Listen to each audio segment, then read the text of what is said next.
অভিনেত্রী রুনা খান দেখতে মনে হচ্ছে 20 বা 22 বছরের একটি নারী, কিন্তু ওনার বয়স 40-এর কাছাকাছি। কিন্তু আপনারা দেখেন ওনার ভেরিফাই ফেসবুকে এই ধরনের পোস্ট দিয়ে কিন্তু দর্শককে মাতিয়ে রেখেছেন।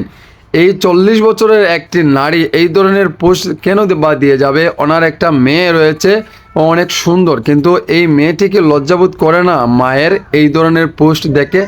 এইরকম আমার কাছে অশ্লীল মনে হচ্ছে। এই ধরনের পিকগুলো আসলে আমাদের দেখা উচিত নয়, বা এইরকম এই পিকগুলো আপলোড করা ঠিক না।